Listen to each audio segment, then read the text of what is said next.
the way and we'll go. All All right. right. Thanks again for making the time. Yes, sir. Yes, sir. Appreciate you. Okay, awesome. Hey, everyone. Anthony Fantano here, internet's busiest music nerd. Hope you're doing well. And we are back with another exclusive conversation and interview from Buffalo Legend. We've had him on before. We're having him on again to talk about the release of his brand new LP, And Then You Pray For Me. It is out now, streaming on all streaming platforms, from what I understand. We're going to talk about that and anything else that comes up in the conversation. Welcome again to the show, Westside Gunn. Thanks for coming through. Nah, man, you already know all love. We back again. Of course. I mean, Yeah. the last time we had you, you were, finishing up the Hermes series, and that's like kind of, you got 10 in with that, and that's pretty much done now. Yep. And now, you're reaching out to us again to talk about the continuation of another, basically giving us what effectively seems like a sequel record to Pray for Paris. Yeah. What I guess makes this project in your mind a continuation of what you did on that record? Because it was just the same energy when I made the first one in 2020. You know what I'm saying? It started off with January Fashion Week. You know what I'm saying? The same way this one did. It was just the inspiration, sitting front row at the fashion shows and going to the parties, like the things I mentioned in the songs. You know what I'm saying? It's like a lot of people might not even understand it because you would have to be at Paris Fashion Week to get it. You know what I'm saying? But it's just like it was just the same energy, man. And I just felt not to sound crazy, it was just like this was just the same energy I had when Virgil was here. You know what I'm saying? And it's just like he might not be here in the physical, but it was like he was here like spiritual. You know what I'm saying? It was just like, yo, the time is now. Mm-hmm. So, same timeline, same location, same energy, everything like that. But simultaneously, this project, you're talking vastly different features, a much bigger, round of songs this time around. While those things that you just said are similar, what made this project and this experience different? Because obviously the project came out very different. It's just a different time in my life. Yeah. You see what I'm saying? It's different. So that can let you know right then and there where Westside Gunn, you could tell, you know what I'm saying, where a person is at in their life or even mentally thinking just off the sounds. You know what I'm saying? So that sound in 2020 was natural. That was me really going to Paris, really getting that energy. That's what I felt, and that's the project. This, on the other hand, is 3 years later. You know what I'm saying? Right. Like I said, same place, same time, everything. But again, this is, me evolving more. This is me, traveling the world. This is me, meeting new people, seeing new things, learning new cultures, just being around different vibes. You know what I'm saying? And that's just what it is. Just like that's what I mean. Everybody be so stuck in a box and they just only want to be catered to one thing. It's like, yo, you might be sad one day. It's okay to be sad. You know what I mean? You can be happy one day. It's okay to be happy. And that's what it is. One day I might want to do some boom bap shit. One day I might want to do some trap shit because that's how I feel. You know what I'm saying? It's off the energy of those moments. You know what I'm saying?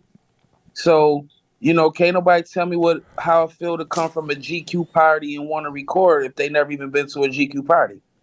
To what do you say to some of those detractors who have been listening to you and following what Griselda's trajectory has been over the years?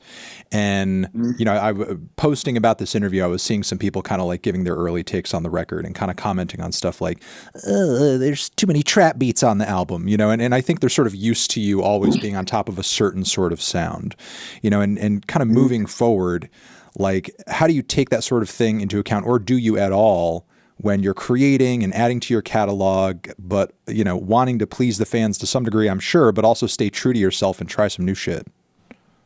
But see, that's the thing. That's what I'm saying. I've done everything that I could have done. You know what I'm saying? Already in my lane. You know what I'm saying? I'm already the king of that, my brother. Like, they don't get no higher than Westside Gunn. You know what I mean? So at the same time, you're gonna get some people die hard core audience fans, like, you know, why he did, that's why he do that. But at the same time, everybody not gonna love everything you do. You know what I'm saying? Even when I come with the illest shit in the world, there's gonna be a hater.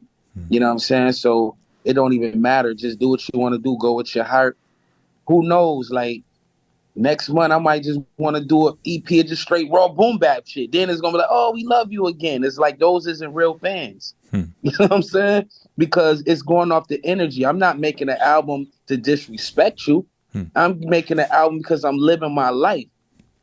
You should be happy I'm living my life. You know what I'm saying? And isn't that what it's about? Then y'all loved me when I was in Eastside Buffalo rhyming over the grimiest shit in the world. But when I talk about I'm at front row, you know, Paris Fashion Week wearing a $10,000 outfit, you don't like that. You know what I'm saying? So it's just like, you know, I can't please everybody. I'm just gonna live my life, because the one thing about Westside Gunn is, and I'd improve this, I can give you the rawest shit you ever heard on you know, with ST Knack or Rome Streets, but then I could turn around and be on Donda and Utopia.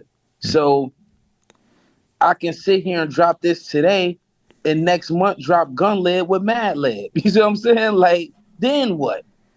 Now you love me again?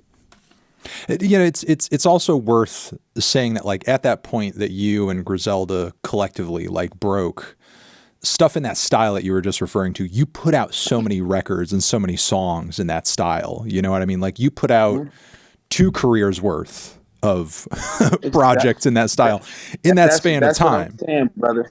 Yeah. So I gave you two careers worth of music. I didn't gave you songs with every, like I said, I didn't gave you songs with Doom, with Sean Price, with DMX, with Prodigy, with 2 songs with Slick Rick, with Cool G Rap, with Black Thought, with Black Star, with, you know what I'm saying? You name them, with Run the Jewels, with everybody you can think of when it comes to saying, you know, lyricists and the best lyricists of all times.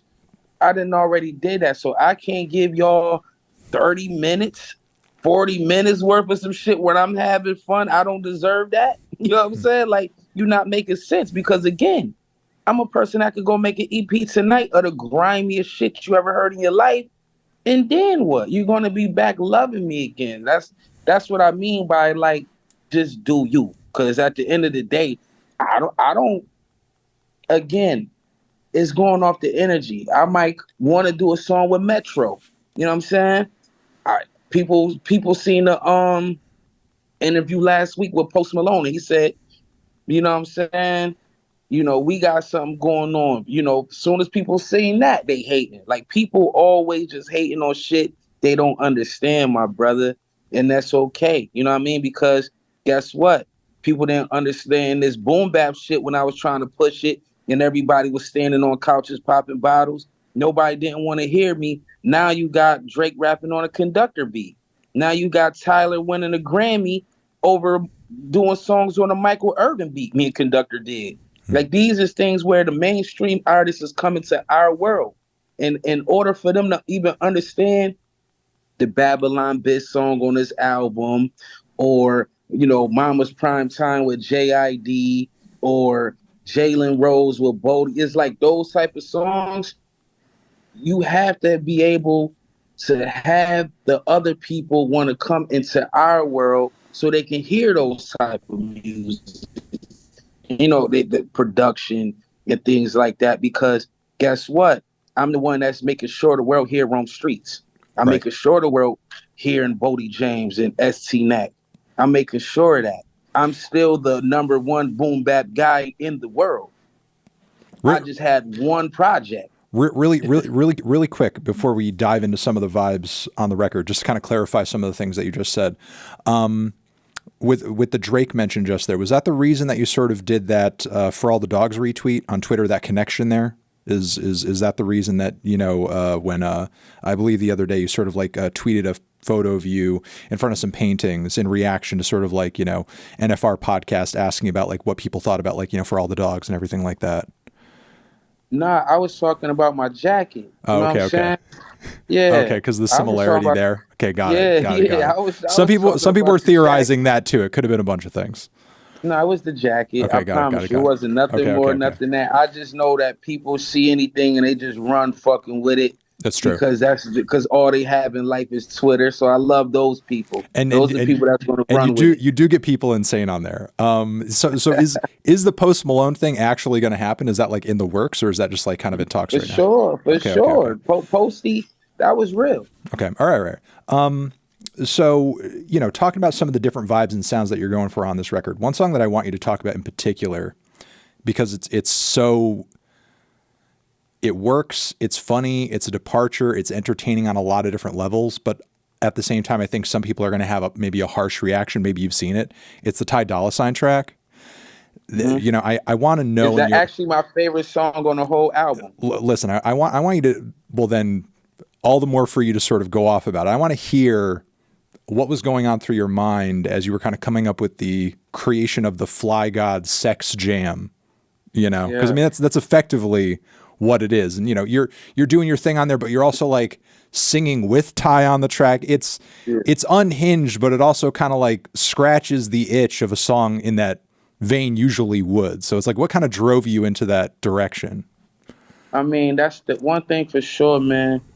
You know, I'm super fly guy, man. You know what I'm saying? I'm around beautiful ladies all the time, all around the world. You know what I'm saying? Like, again, these dudes that don't be understanding shit like that be the dudes that don't get a lot of pussy, that don't be a lot of models.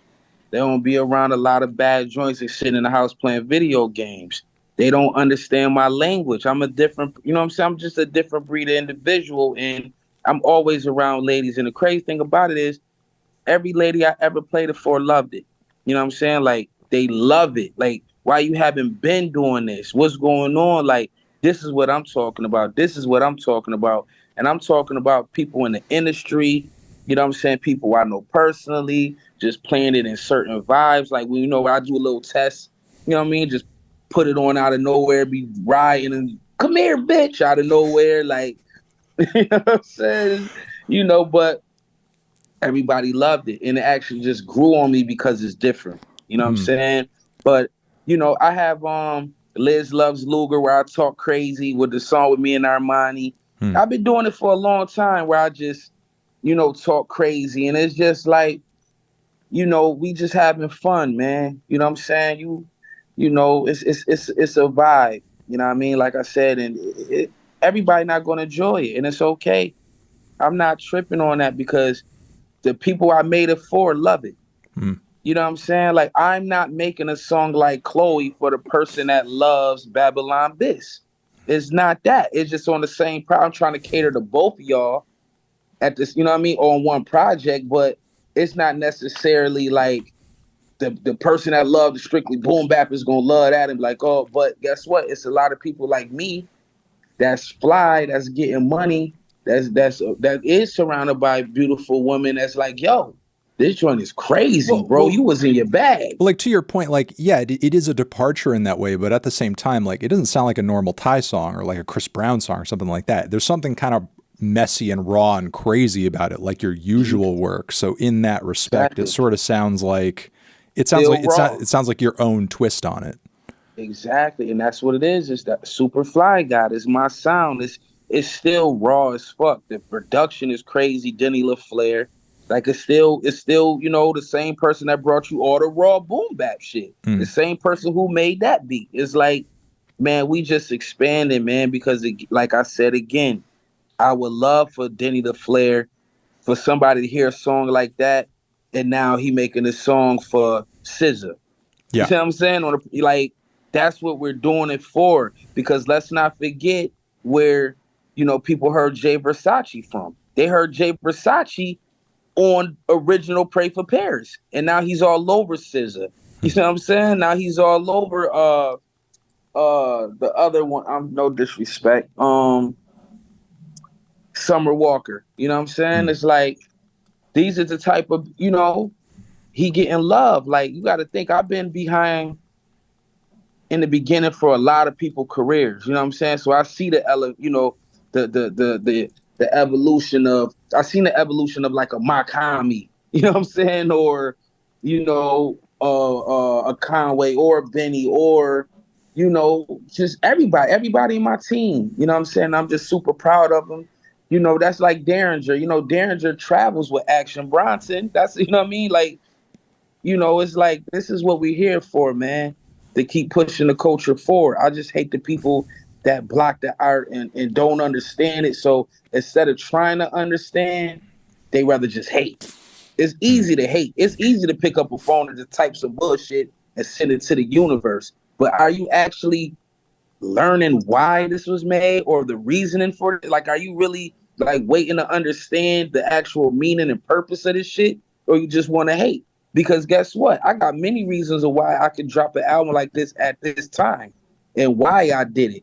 You know what I'm saying? And it's going to make, like I said, it's going to make the fake fan that hate me now, when I drop what I know I'm going to drop, they're going to love me again. And I'm going to already know they fake. Like, I wish right now, I'm telling people, if you don't fuck with my shit right now, unfollow me. You know what I mean? Don't still keep following me. Just unfollow. I would never follow somebody I don't like. Mm. If I'm not an actual fan of this person, why would I sit here and take time to go on his shit? And then on top of that, actually have to hit comment, type some fuckery, and hit send. Like, who has that much time to invest into another person's life that you don't even follow? I It doesn't mean, make any sense. listen, if I knew that, I could probably explain away a lot of the people who are commenting on me all the time. Let me Not for sure. let me dig into some of the trap stuff on the record really quick, because I think to somebody who's not really paying attention, or the untrained ear, somebody who like doesn't really know some of the stuff that you're referencing, it might just sound like you're incorporating like a flurry of trap beats for no reason, with no regard or anything like that. But the thing is, like, with some of the drops and obviously some of the Trapaholics listings here, like, you're calling back to a specific era of trap Exactly. and trap mixtape as well. And if I remember correctly, you were doing something almost kind of similar to that, I think, on like Air Mace 8 side B, where there were some tracks and some drops that felt like, you weren't just listening to an album, it was kind of like an old dirty mixtape sort of thing. Correct. And it seems like you're Correct. doing that again, but referencing a different era, a different vibe. Like, what about that era of trap music made you kind of want to call back to that on this record, and make some of the aesthetics of this project here, seem like some kind of random mixtape you pick up somewhere in like in the 2000s in Atlanta or something like that? Exactly. That was Westside Gunn at a different time then. You know what I'm saying? So the things like I rap about a lot, the hustling, the street shit, all of that. That was Westside Gunn then. You know what I'm saying? Well, I wasn't Westside Gunn the rapper like I am now. You know what I'm saying? I was, like real street shit Westside Gunn. So, it was just the era where it was just like getting fly. That's when people, you know, uh, the BMF days and all of that, like just going on street shit. You know what I'm saying? Like when people, was getting money and really out here in the streets and partying and doing what we was doing. And it was just like, drama, gangster grill, when like that, that whole T.I., that whole Jeezy, like, that's what started the change of every fucking thing. You know what I'm saying? Because it was just like, that was the beginning of when New York started going down. You know what I'm Mm. saying? And that shit just picked up. And you got to think, at that time, it was nothing topping that. It was just top of the world shit. And you had the drama, the Trapaholic. Trapaholic was with Gucci. You know what I'm saying? Like all the old trap shit. You know what I'm saying? DJ Holiday, like Swamp Izzle and Blue Flame, or everybody getting their dope money, going and throwing money, going crazy. That's the whole Make It Rain era. You know what I mean? Like, if people know the history, I didn't just put together some shit. Holiday is a mixtape legend. Right. He's on the radio every day in Atlanta. DJ Drama is a mixtape god. You know what I'm saying? It doesn't get no bigger. He's on the radio. He got his own CD. He does everything. Trapaholic, like, these are the legends of trap mixtapes, Right. not just anybody. These are the four biggest guys on this album. So it's just giving you that feel of, where we was at in my life then. You know what I'm saying? Because like I said, it was just just strictly vibes. Mm-hmm. Mm-hmm. I mean, speaking of, I mean, you just kind of mentioned Jeezy there. That's obviously, again, kind of falling in line with that, calling back to that era. Is that also why you sort of like pulled on Ross to kind of like take, part in the tape too? Yeah, I actually had Ross before Jeezy though. You know what I'm Yeah. saying? Mm-hmm. Cause see, that's the thing. I could have easily just did a crazy soul loop and had Rick Ross just going in fucking sane on a because Rick Ross is lyrical. Right. You know what I'm saying?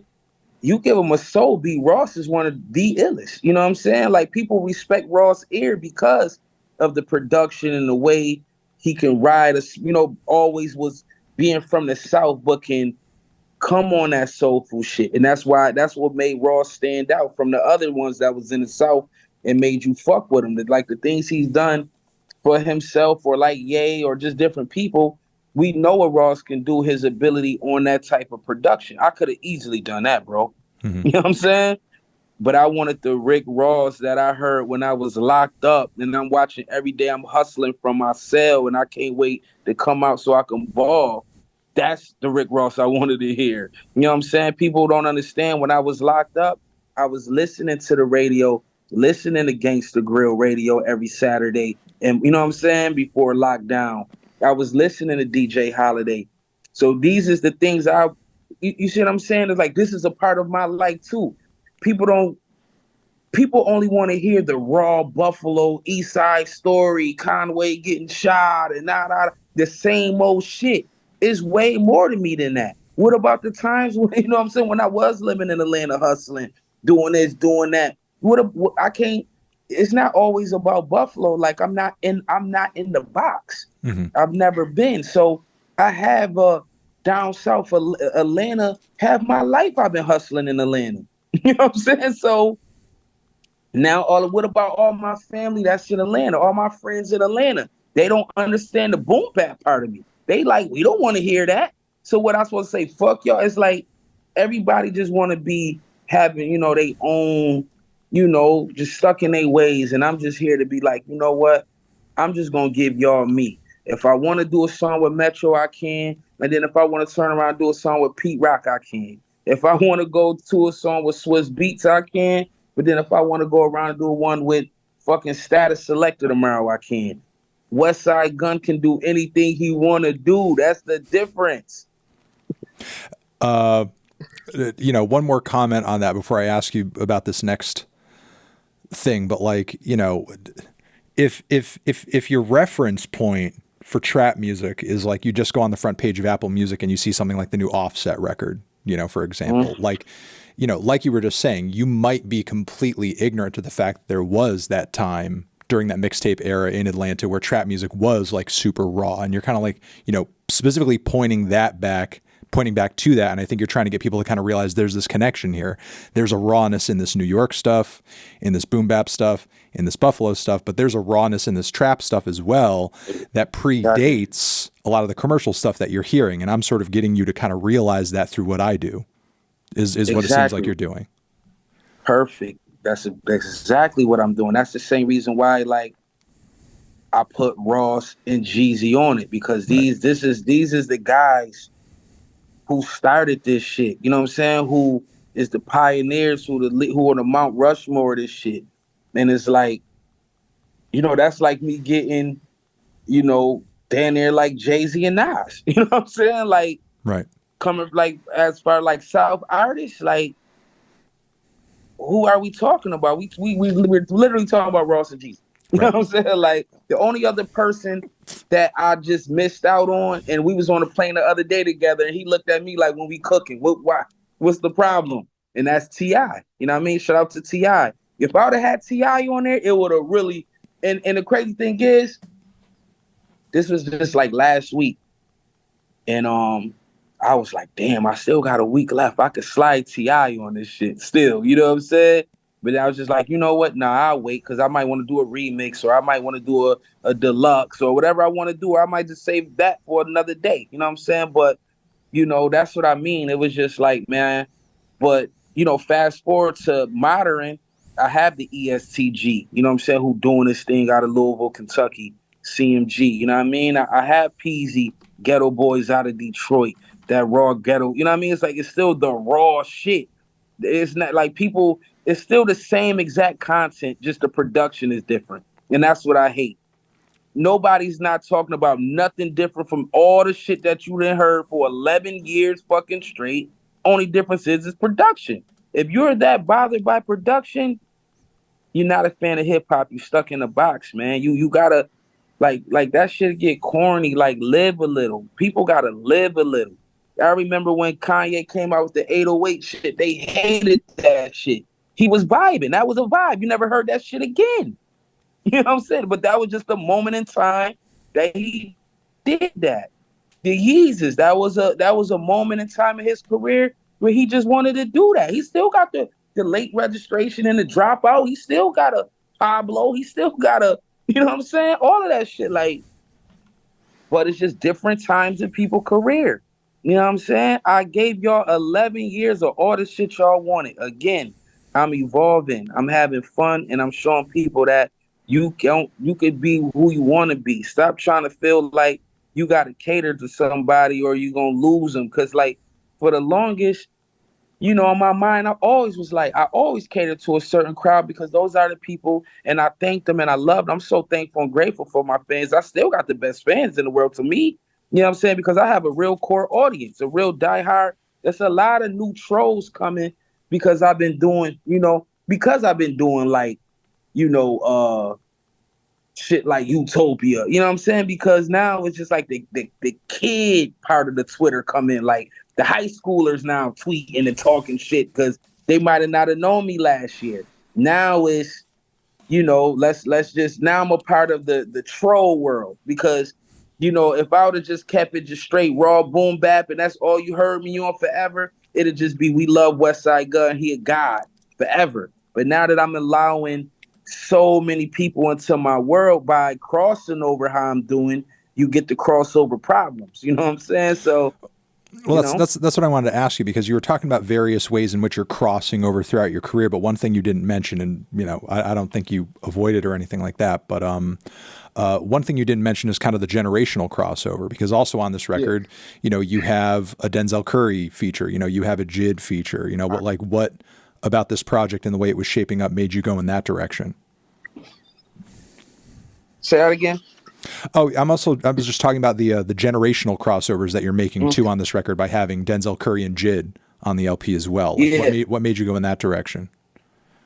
I always respected those guys. Mm-hmm. See, that's the thing. I'm a student of the game, a student of the culture. That's who Westside Gunn is.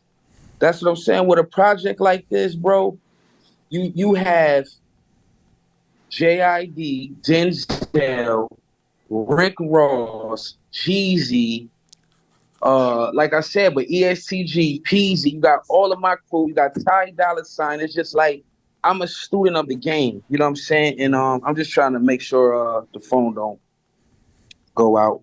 I'm sorry. I'm over here. There we go. Make sure it's plugged in. Here we go. Yep. You're good. Because I'm comfortable and I don't want, you know what I'm saying? I'm a respectable guy, man. You know how he go, baby. All right, you know what? I think you were kind of speaking to this in a sense already with like a lot of what you were just ranting about, but I kind of want to dig into it specifically just because it's been a hot topic this week. And I feel like we almost had a bit of this discussion before last time you were on.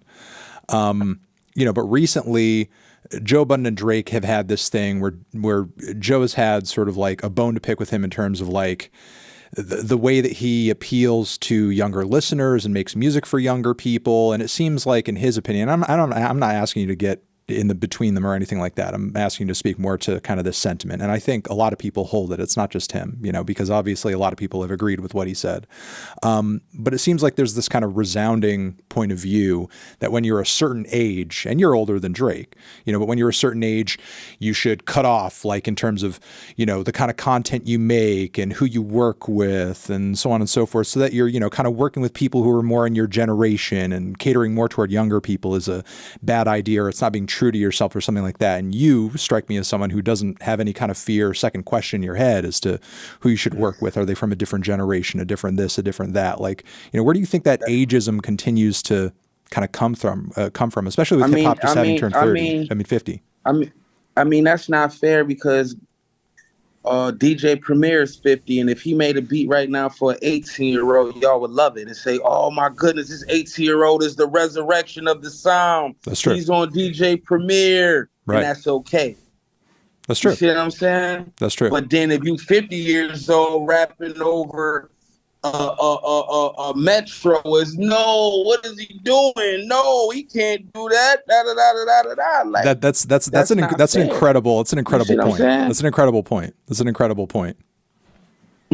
No, like no, it's true. Older dudes love to hear like a younger dude on some old production. How about everybody shut the fuck up? They're not making the art. They're not making the art. You see what I'm saying? If you like it, you like it. If you don't, shut the fuck up. I learned a long time ago. If you don't have nothing good to say, don't fucking say it, man. You know what I'm saying? If I don't like you, I'm not following you. If I don't like your music, I'm not picking up the fucking phone to type, I hate your music. I just hate you. I'm like, the shit corny. You know what I'm saying? This is a make-believe world that this is all people got. Stop trying to discredit people's art. People is taking care of their family, their loved ones, and guess what? That's their vision. Some people motherfucking could put a banana right now on the, you know what I mean, on the wall with the duct tape, and that's an art piece. You see what I'm saying? When another motherfucker just took 2 years to paint one face.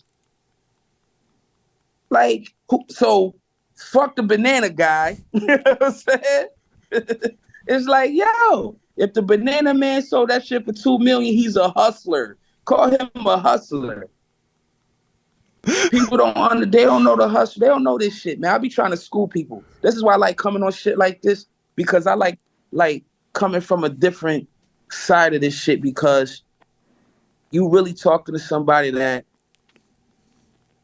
hustled and came from nothing, bro. You know what I'm saying? And I'm from a city where nobody came from. We never had resources. I worked extremely hard, bro.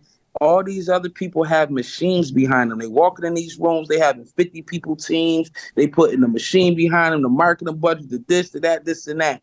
I came in this shit with nothing. You see what I'm saying? I walk in the room. I don't have nobody. I'm all 50 people.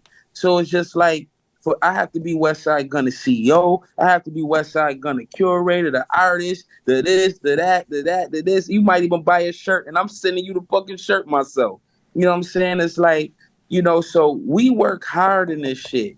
And, you know, like I said, I did that for 11 years straight. And now I'm showing y'all that, guess what? It isn't no age in this shit. You know what I'm saying? Because I'm going to rap over Fly God Jr. shit, because this shit is hard. It's not because he's 21. It's not because he my son. It's because I love the beat and it's hard. And it don't matter about none of that shit, because I have production from Primo. I have production from, you know, all the OGs, the Pete Rocks, you know what I'm saying? You know, Alchemists and, you know, Statics and all of these guys, you know what I'm saying? But now it's fresh air. So you're going to hear me, you know, with Fly God Jr., Miguel the Plug, and you know, like I said, I'm just vibing right now, man. So long as it's hot, then I can vibe. I'm all on it. This project, when I say I love it, I love it. You know what I'm saying? Because it's just like, it's just a time in my life right now where I finally just feel like freer. You know what I'm saying? Like I just feel free.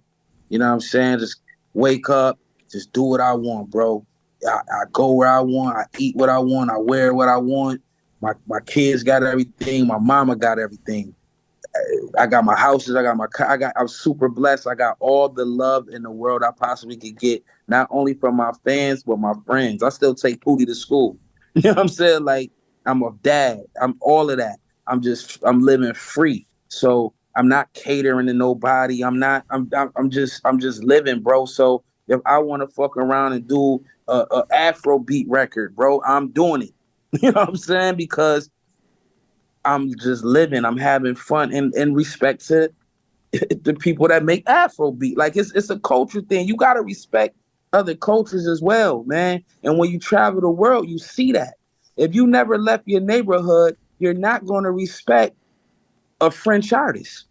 If you're from Boston, Massachusetts, you know what I'm saying? How you going to respect a French artist if you never left Boston? You're going to think the French artist is trash. You're going to go right back to the shit you used to playing every day. And that's what's going on in the world. Nobody not giving opportunity for expansion.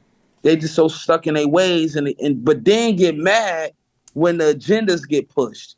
They get mad. They talk about, oh, this person a plant, this person this person that.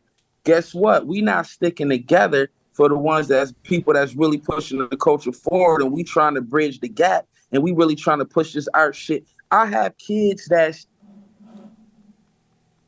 15, 16, 17 loving my shit. I got OGs that's in their 50s that's still like, you know what I'm saying? We love your shit. And that's the beautiful blessing about it. Is like I attract all ages, and I'm super blessed to be able to do that because everybody can't. But obviously, since people actually know, if you're a student of the game, you should know who Westside Gunn is and how important he is to the culture. And obviously, it's a deeper message, but y'all not trying to get the education behind it. You rather just turn a blind eye because you're stuck in your ways. Yeah, speaking of that, you were saying on Twitter the other day some lady in her 60s was telling you that she's a fan? I mean, they all love me, man. All ladies love me, all the way up to they leave this earth. The ladies love me. This is why you got a song like Chloe, and I'm saying, "Come here, bitch." Is that's from the heart.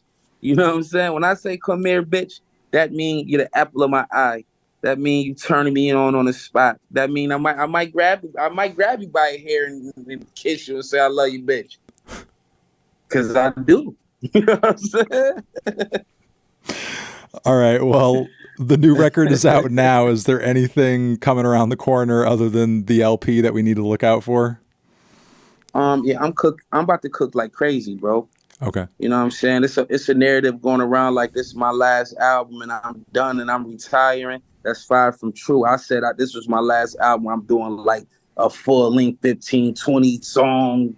You know what I'm saying? Like if I do Gun Lid, we'd keep it at like a 7. You know what I'm saying? Like it don't have to be, you know what I'm saying, full blown me taking months to cook. I'm going back to the Griselda days, the SoundCloud Griselda days, where we'll make a song today and drop that shit tomorrow. You know what I'm saying? Like, I'm going back to that. If anything, I'm actually about to make more music than I have from the last couple of years because you don't hear me until that, October when drop a project, but you don't hear me no other time for it all year. So now I want to take it back to, you know, and the only person that really still was, doing it forever was like Currency. Like Currency would give you 5, 6 songs every month. You know what I'm saying? Every month and a half, just to, you know what I mean? And it's just like with this Griselda culture, nah, I might give you 5 today. Rome might give you 10 next week. I might give you 1 next month, but then Armani might come with a whole album. Then she'd come off and then it's like, you know what I mean? It's like, nah, let's go back on attack mode right now because, the time is now. It's all about timing. You know what I'm saying? It's crazy because even when we was climbing and climbing and climbing in this shit, everybody was slighting Griselda. Everybody was slighting Griselda. Now we the wave. All them people that was around, people used to compare us to or act like we wasn't on a level. You don't see none of them shits no more. You know what I'm saying? They not strong like they was 3, 4 years ago when y'all was talking that shit. We still here. We still going strong. This is only beginning, and I'm actually about to go even harder than I ever been. Cause I got the eyes now, so I can give people the rawest boom bap shit now because the eyes is fucking on me. So the people that don't get my fucking mission and being dumb and not even understanding the mission, you just ignorant. Because the same kid that just want to hear me because I did this song over here is now going to hear this next tape when I do it with Madlib. And that's going to be, now he's going to love Madlib, and now we're spreading the art. Now we teaching the youth of who Madlib is because they only know me because of Utopia. Like these is the things I have to do for us to fucking expand. And I'm looking forward to seeing every step of it as you're gearing up and doing it harder than ever. Thank you very much for coming through and just being an open book about all of it and giving us a preview. Yes, sir. No, it's always love, man. Always good convo. Have a good rest of your day, and try to relax, get some rest in. You've been doing a lot. Listen, man, I'm about to smoke the fattest blunt in New York City right now, and you know, keep rocking this damn $6,000 leather, and it's not even cold out. But I'm just super fly, God. I don't give a fuck. Even my glasses is leather. You know what I'm saying? All right, have a good day, man. I love. All right, Peace. bye.